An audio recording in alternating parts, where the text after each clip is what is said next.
Okay, so this is perhaps out of all the topics the most basic one, linear panel data models. So some of this material is certainly not what you would call new. Hopefully it's packaged in what we now think of as the modern approach to panel data models. So I'll talk a little bit about the basic model, emphasizing some things that at least it seems that people are not doing as a routine matter that are now easy to do. Talk about some properties that some standard estimators have that are more robust than perhaps what we thought. Talk about what happens when the so-called strict exogeneity assumption fails and how to use IV methods. And then a topic that I've tried to pull together is on pseudo-panel data from pooled cross-sections. So the starting point is to make sure we have a common way of stating assumptions because it affects both how we interpret the model as well as the estimation methods that we use. So for this particular talk, I'll be focusing mainly on the large cross-section and small time series case, although I'll talk about some approximations that hold for large T. In the talk on cluster sampling, I'll turn more formally to what happens when you perhaps don't have a large cross-section and have maybe several time periods that are comparable in size to the cross-section dimension. So the model is stated as an equation 1. I'm using this notation that Gary Chamberlain, I think, pioneered by treating the unobserved heterogeneity Ci as a random variable. With a small t, the eta sub t's are treated as time aggregate time effects or different intercepts to be estimated because we can do so with a large cross-section and a small number of time periods. And in fact, I think studies that don't include full aggregate time effects should probably be viewed suspiciously because if it changes the results, then you're going to think that, well, a policy was implemented during a certain particular period where some aggregate effects were also happening. Okay, so there of course, covariates. There's the unobserved heterogeneity. There are the idiosyncratic errors U sub IT. And probably the most attractive assumption to start with, at least if we're ruling out simultaneous equation models, is what has come to be known as the contemporaneous exogeneity assumption. And this is conditional on the heterogeneity. So it's that the idiosyncratic errors are, in the conditional mean sense, uncorrelated with the x's and the heterogeneity. Now this in effect defines what we're interested in, which is the regression function in equation 3, which is the conditional mean. So this makes it clear that we're interested in the partial effect on the outcome with respect to the x's, holding, of course, the other x's and the heterogeneity fixed. So this is really the equation that gives us the useful interpretation of the betas. And unfortunately, it's well known that the betas are not identified under this assumption. So you can't quite think of 3 as a definition because I've written it as a conditional expectation. But if we wrote it as, say, a linear projection, then it would be definitional. Okay? But the betas are still not identified unless we make some additional assumptions. So, of course, if we were to add the strong assumption that the x's and the heterogeneity are uncorrelated, then we're in business because we could identify beta just using a cross-sectional regression, right? We're just assuming away the problem by saying, well, there's this heterogeneity term that we're thinking of as constant over time, but it's not really correlated with the covariates anyway, so we'll throw it in the error term, and we don't even need a panel data set to estimate beta in that case. We could, of course, increase our sample size by pooling, but certainly we wouldn't need to. So I'm going to act, for the most part, as if we don't want to make that strong assumption because, of course, the power of panel data is that we can hopefully control for unobserved heterogeneity that is not changing over time. Okay, at least if we have enough variation in our covariates over time. So where do we go from there? What additional assumptions allow us to identify the betas? Well, a common one, and again, this is terminology that was really introduced by Gary Chamberlain, strict exogeneity conditional on CI, which you can call a latent effect or heterogeneity, and that's written in terms of the errors as equation 4, and of course then you can see, looking at equation 5, what the real restriction is on the observable response variable y. It says that once you control for the unobserved heterogeneity and the x's at time t, whatever those are, those could be lags of other conditioning variables. None of the other x's in the other time period matter. Now, the real restriction here in most applications is that this implies that the x's in future time periods cannot be correlated with the errors, say, in this time period. So if you take that back to equation 4, you can't have it that the error term at time t is correlated with the x's at time t plus 1. I think we understand this shortcoming of that assumption fairly well, although in applications where you can actually estimate beta because you have time-varying x's, we owe it to ourselves and to everyone else, I think, to ask, well, why is it the x's are changing over time? Okay. If they're changing over time in a completely exogenous way, hence this name strict exogeneity, then this assumption is going to be reasonable. So if there's some policymaker out there ignoring what's going on with this particular response variable or things that might affect it, and is just setting the covariates or covariate, if it's a policy variable, essentially independently of everything else, then this assumption is a sensible assumption. But that's actually a fairly small fraction, I think, of the kind of applications that we use for panel data applications. Often the x's themselves are choice variables of whatever units we're talking about. And you have to wonder whether in any dynamic view of the world that it makes sense that somebody's choice of a variable at time t plus 1 is not going to be affected by the shocks that affected them in the previous time period. Okay, now I say this again because it's clearly part of this talk is about what we do when this assumption is violated, and so there's clear recognition out there.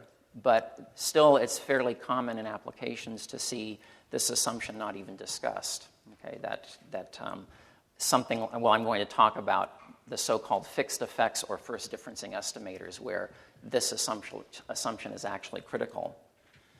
Okay, so once we have that assumption, let me go back. So I'm going to call the fixed effects estimators, just denoted FE. The first differencing is FD. Remember, the fixed effects estimator, the way that we're going to think about it for these talks is that we're not going to think of it as treating the heterogeneity in equation 3 as parameters to estimate, at least not yet. We're going to think of the transformation as subtracting off time averages to eliminate the heterogeneity, which then gives us a set of equations that we can apply a variety of methods to. Because if we take out time averages, CI doesn't change over time. And so when you take out the averages, CI is gone. Okay, but it's exactly because we've taken out these averages and now we're using the data that have been demeaned, if you will, that this strict exogeneity assumption comes into play. Okay, first differencing is actually a little more direct in that you just take two usually adjacent time periods, although they don't have to be adjacent, subtract one from the other, and that eliminates C, and then you have an equation in changes. But what you've done is you've introduced an equation where you have the change in the regressors and the change in the errors. And under the strict exogeneity in particular requires that the error at time t minus 1 and the x at time t are uncorrelated. Okay, and that is restrictive in terms of economic behavior. In terms of, we're not talking about regularity conditions or anything like that. We're talking about assumptions that impinge on behavior.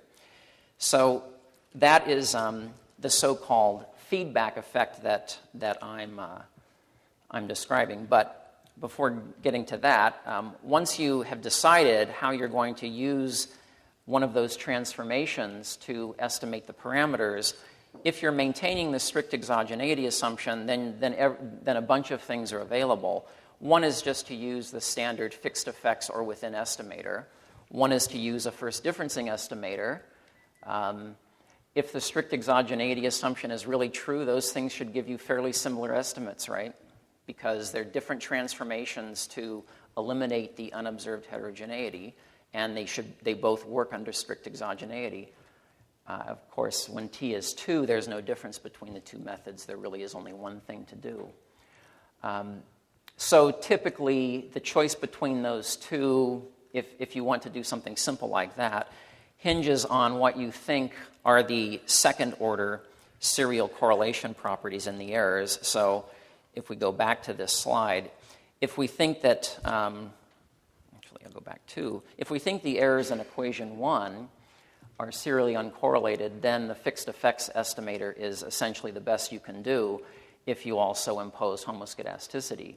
If you think there's still a lot of persistence in those errors, then differencing removes that persistence, and then that becomes a more efficient thing to do.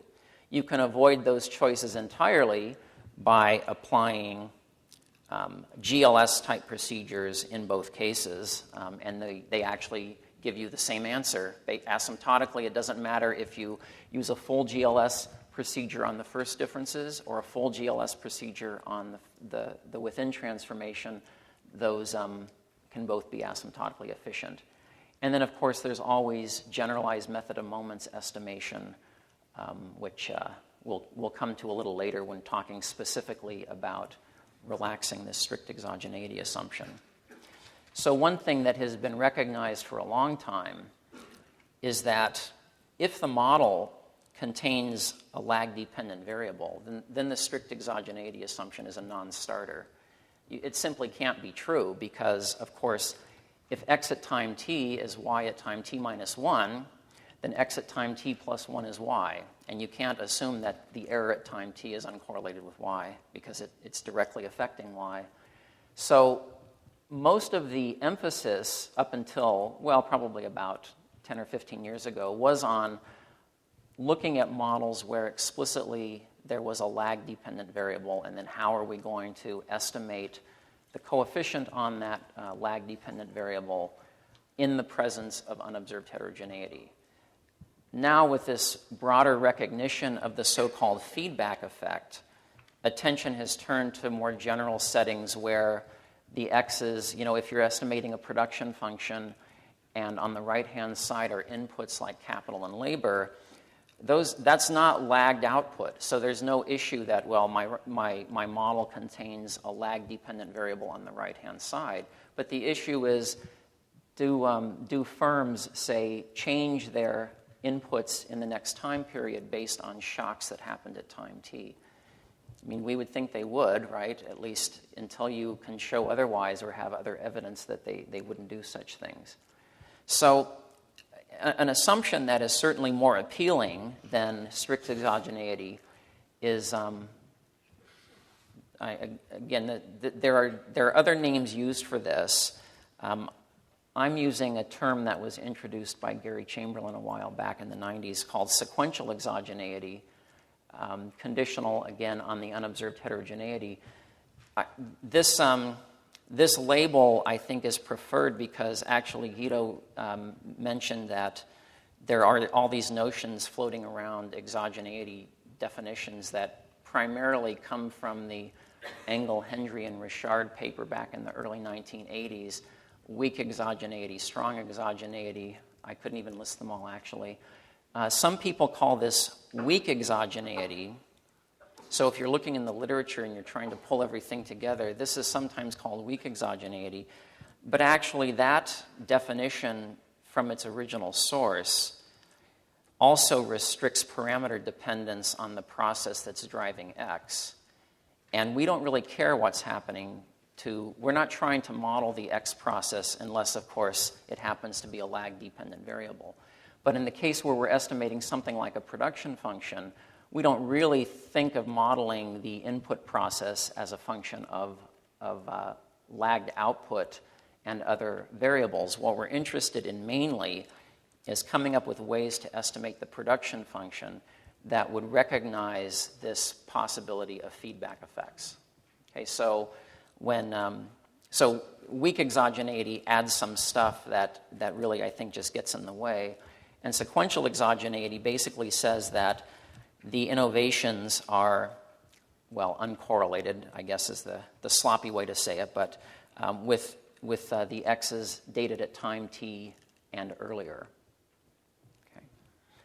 Okay, so if we maintain the linear model, then equation 7 makes it pretty clear what the restriction actually is.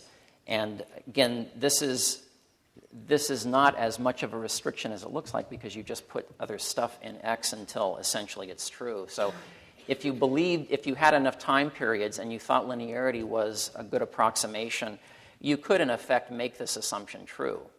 Whereas with strict exogeneity, there's no way to make it true in the sense that it depends on some behavioral aspects that you can't really control.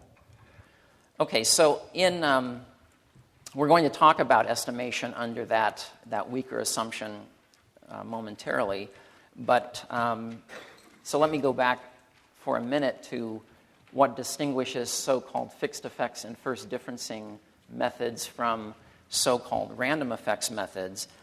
And written in terms of conditional means, the key restriction is 8, which means that the unobserved heterogeneity is uncorrelated with the covariates in all time periods.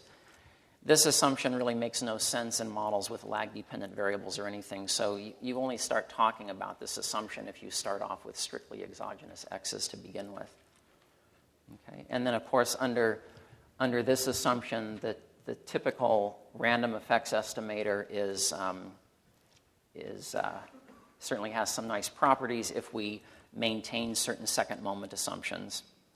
That is something to emphasize. I wasn't going to spend much time talking about so-called random effects methods, although they will crop up again in the cluster sampling lectures. But this is the key assumption, 8, for random effects to be consistent. There, of course, are other assumptions imposed that have to do with the serial correlation properties of the idiosyncratic errors, their homoscedasticity properties, and I already wrote the assumption that basically implies that the idiosyncratic errors and the heterogeneity are uncorrelated. But those assumptions only restrict the form of the variance-covariance matrix used in the GLS estimation. Okay, we now know if that's wrong, the estimator is still going to be consistent, but you have to adjust your inference appropriately. So some people say, well, if you're doing random effects, that's GLS, so why would you ever make your inference robust? Well, the answer is, of course, because your second moment matrix might not be the right one. And that's a topic that comes up a lot in the so-called generalized estimating equations literature as well. Okay, but it certainly should be familiar to us too. Now, for linear model estimation, in practice, things like fixed effects and first differencing are used mostly, but there are some other possibilities that turn out to be very important for nonlinear models, and those are so-called correlated random effects assumptions. And in a way, this is a middle ground between random effects and fixed effects, in that we're not willing to assume that there's no relationship between the heterogeneity and the x's as in equation 8, but for reasons that we'll see later on, we can't actually leave the relationship between the heterogeneity and the x's completely unrestricted. So a middle ground is to say, well, let's specify some simple relationship between the heterogeneity and the covariates. Now, in the linear case, Chamberlain introduced this equation 9 where L denotes linear projection. So this is not an assumption, this is a definition. It's just writing the linear projection of the heterogeneity on all of the x's in all time periods. Okay? The reason he did this is because if any of those second moment assumptions fail that I was talking about, so if any of those second moment assumptions that I mentioned are violated, you can get more efficient estimators by using this linear projection procedure and then using so-called minimum distance estimation.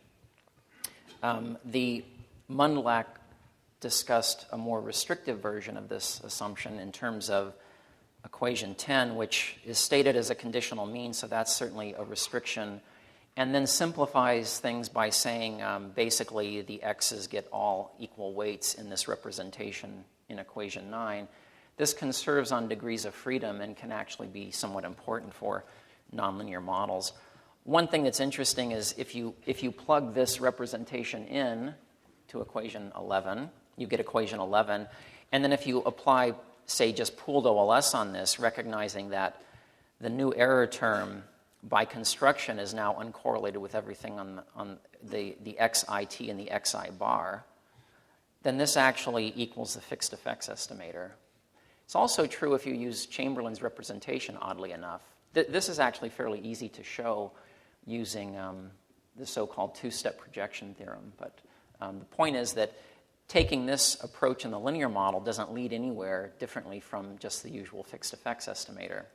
Okay, when you plug it in and then do, say you're going to analyze equation 11. So we will see this somewhat later on when we talk about the some nonlinear models.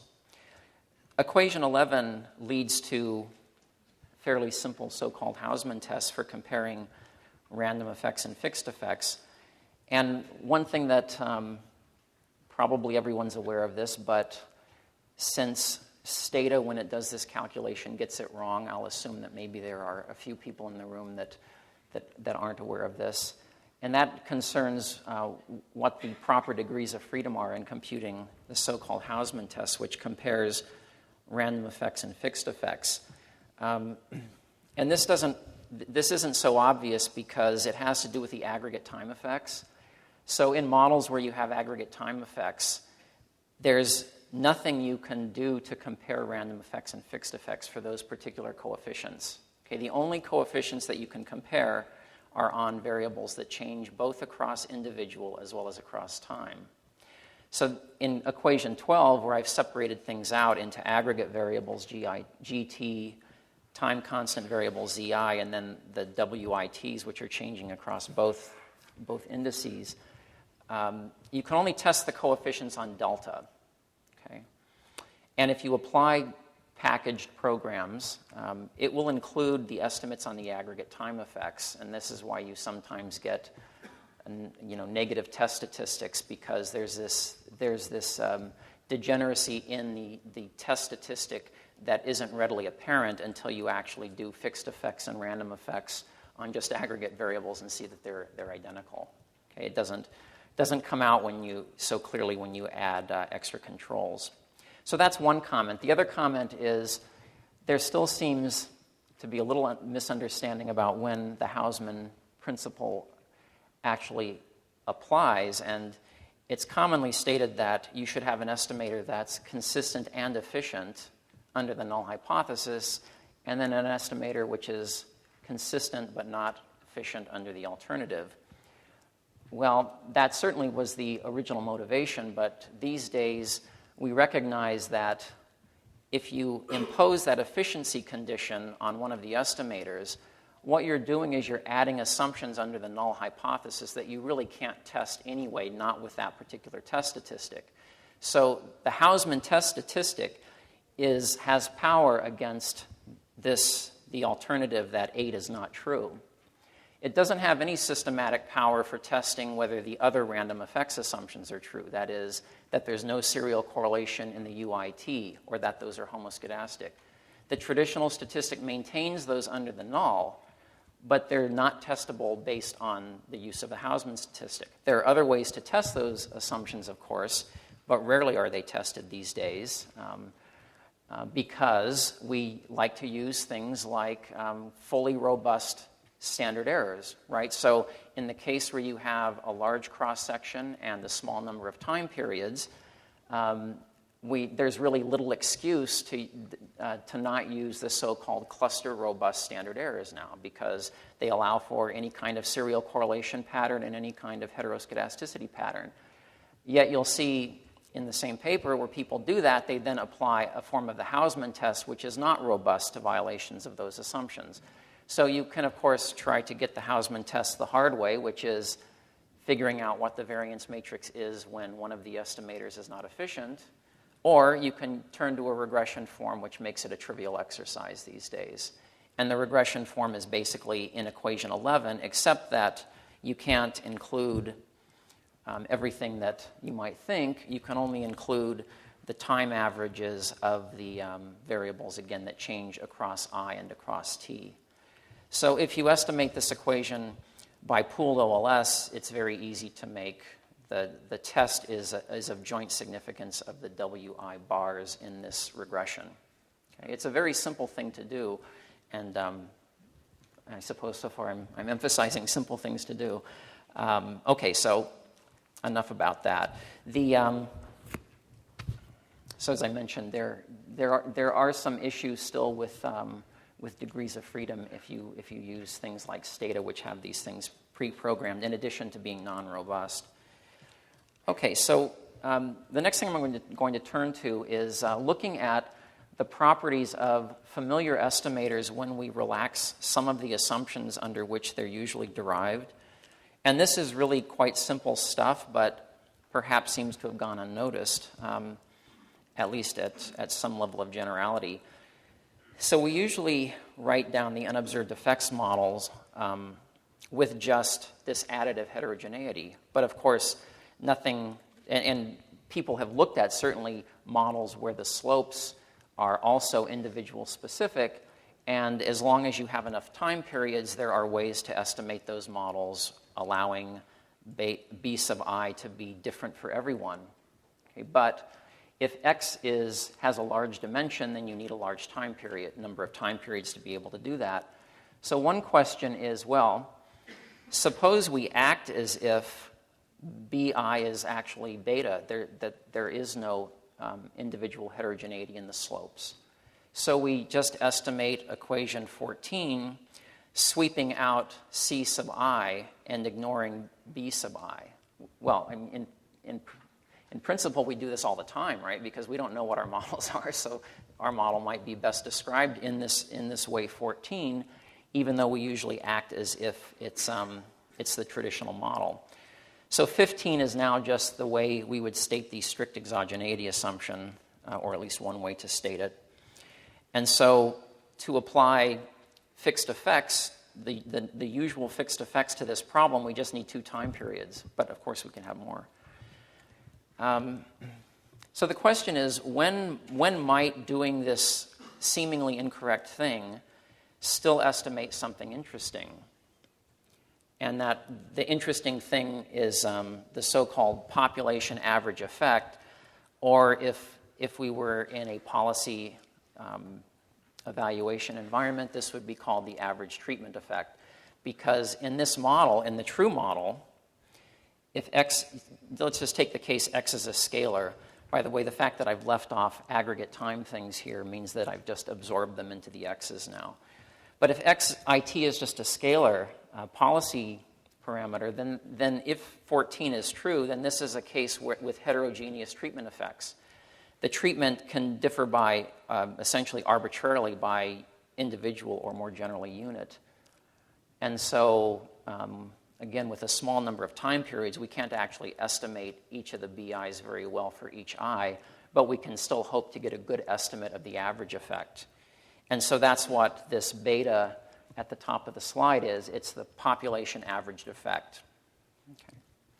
Well, it turns out a sufficient condition. There are some weaker conditions too, but this is probably the easiest to interpret, is given by equation 16, and that is that the average value of the slopes doesn't systematically depend in a conditional mean sense on the time d-mean covariates.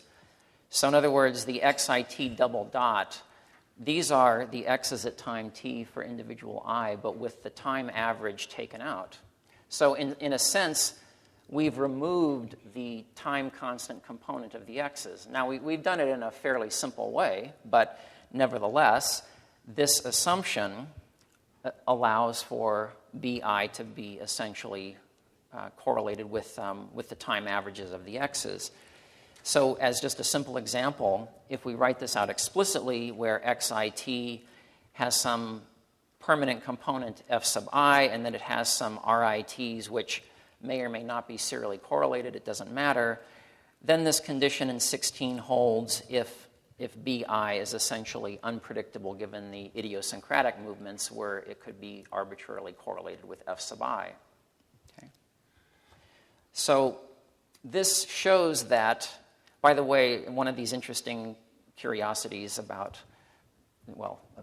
probability is it's not enough to assume zero correlation in 16. If you just go through the three-line proof, it's clear that zero correlation is not enough, so it has to be a conditional mean restriction. Okay. So this shows that the standard fixed effects estimator has some robustness properties for this model, and you can extend this to models where you want to take out more. That is, you don't want to just take out time averages of the covariates, but maybe they're trending, and those trends are individual specific. So you may have x's for unit I growing at different rates than they are for a different unit I.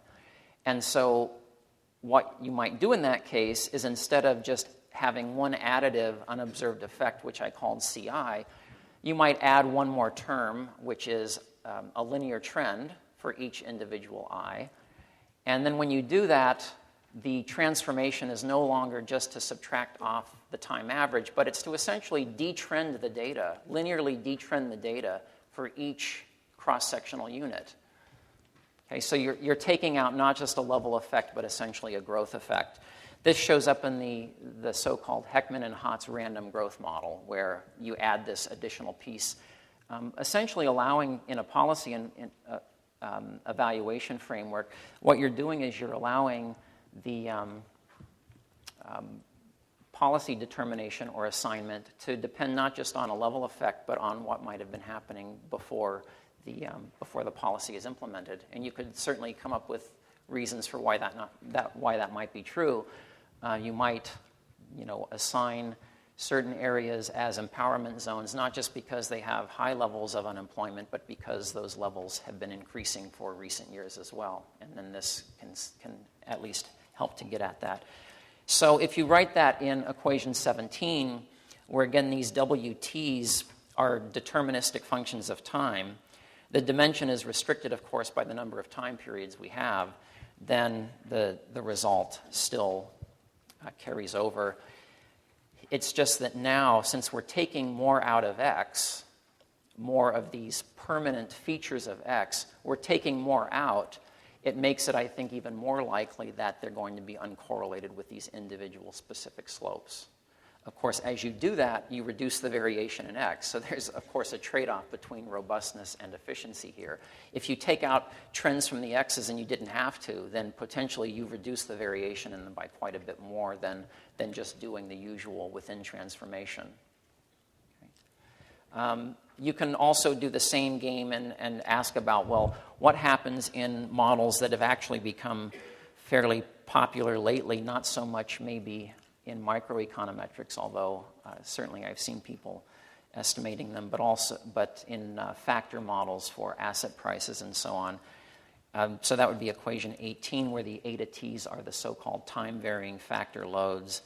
And if you work this through, you can show that, in this case, a zero covariance assumption does work. So even if you ignore the fact that those etas are changing over time, if your main interest is in estimating beta, it turns out that ignoring that those factors are changing over time still leaves you with an estimator that is, not entirely robust, certainly, but it's 19 is not a crazy condition because you're taking out stuff that either a mean or perhaps even more. Okay, now there's an extension of these results to instrumental variables problems, and if you now suspect some of the x's as not satisfying the strict exogeneity assumption. So they could either be contemporaneously endogenous, they could fail the strict exogeneity assumption, but we have some strictly exogenous instruments for them. Then a method that has become quite popular is so-called fixed effects instrumental variables, or fixed effects two-stage least squares, where not only do you take out the heterogeneity, but you instrument for the time-varying x's because you're worried that there may be some correlation, leftover correlation with idiosyncratic things. Certainly Steve Levitt has used this a lot in his papers, right, where the idea is to get both, take out some sort of time constant heterogeneity and then to use some sort of exogenous policy change as instruments. So the question is, in this case, does this estimator have any robustness properties? And it's kind of interesting. The answer is yes. You have to add an assumption, but again, it's an assumption that might help explain why allowing for heterogeneity in slopes sometimes doesn't seem to matter, or maybe often doesn't seem to matter in these kinds of setups. So clearly we would use 21 because that's just replacing the exogenous x's with the exogenous instruments. And then the additional assumption is 22, which is an assumption on the conditional covariances. So the key thing about this assumption is that it doesn't actually restrict at all the correlation between the slopes and these d-trended or d-meaned x's. That's allowed to be completely unrestricted. The restriction is that the conditional covariance does not depend on the d-meaned instruments.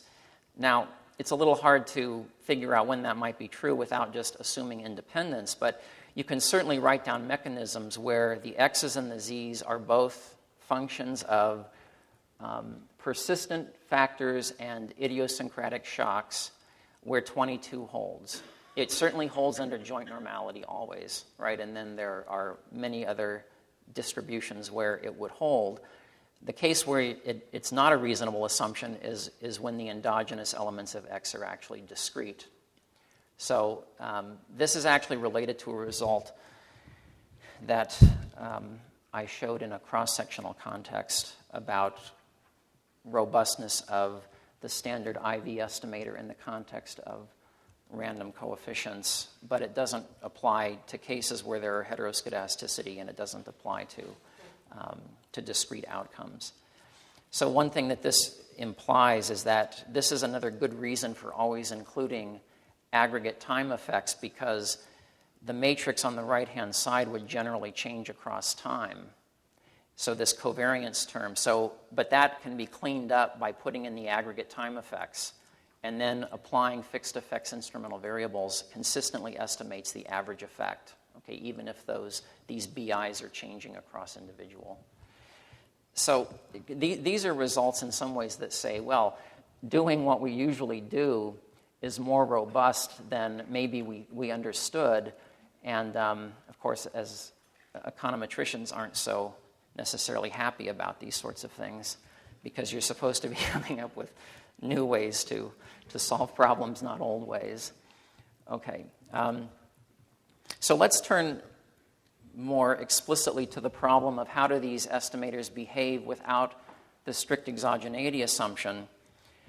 And again, this is something that has certainly been well known for the dynamic model for a long time. There's a paper by Nickel that in fact establishes exactly what the probability limits of the so-called fixed effects estimator are in the case where you have a single lag-dependent variable and you estimate it by fixed effects, or the so-called within estimator. And the bias is on the order of t to the minus 1. As it turns out, it's a fairly straightforward proof to show that this is a general feature of the fixed effects estimator, provided we maintain the so-called contemporaneous exogeneity assumption.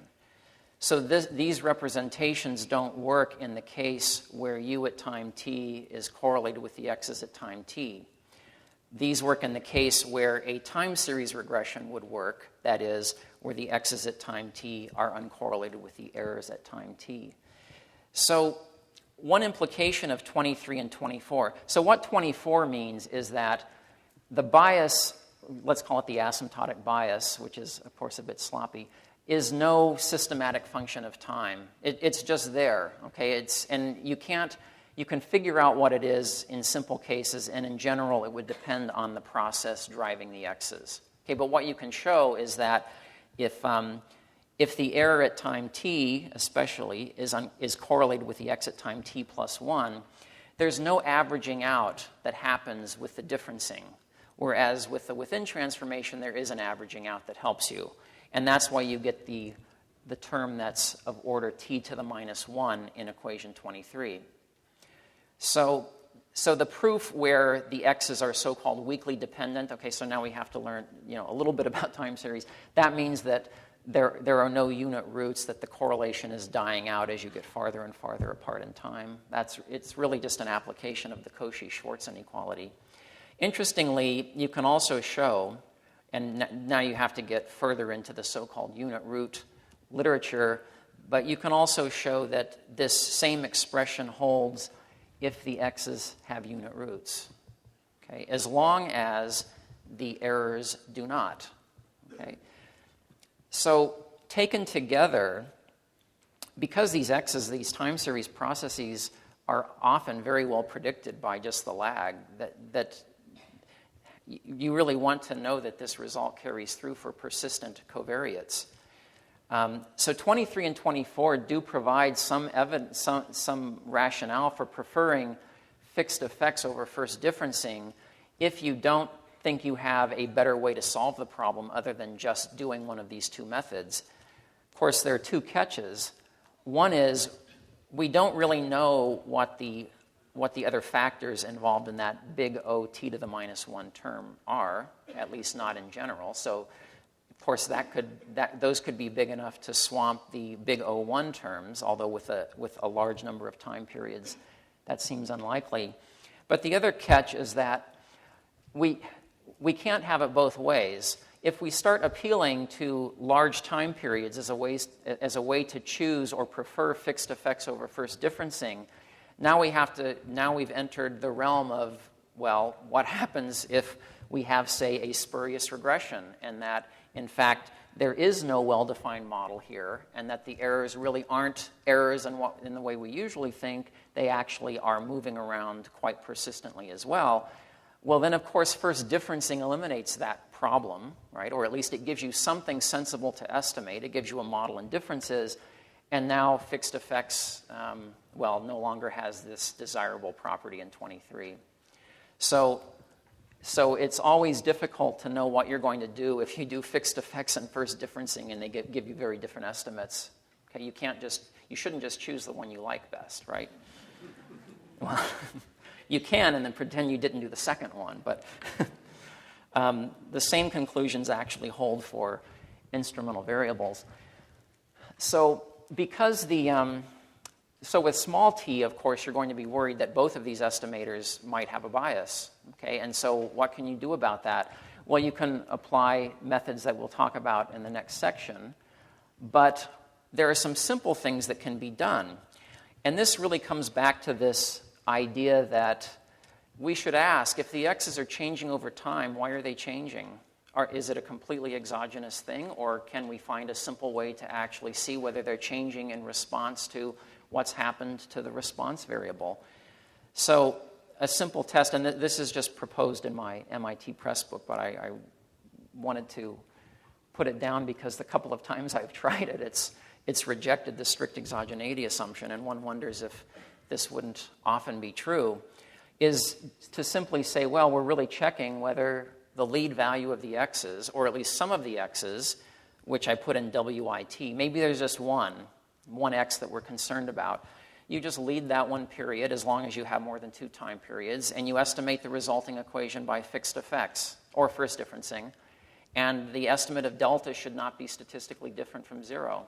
And it shouldn't be large in an economic sense either. If you try this with, say, union membership or marital status in a wage equation, forget it. There's clear evidence that union status at time t plus 1, in the few data sets where you might actually have variation in union status, seem to clearly be reacting to shocks in earnings in the previous period. So fixed effects estimates or first differencing estimates, if they give you fairly different answers, there's a story why. Okay? It's not a story for which one you prefer, except this previous story I gave, but it is a story for why the economic differences might be fairly large. Just on this slide, let's see, I added a comment on how it's also easy to test for contemporaneous endogeneity, and I'll probably just skip over that.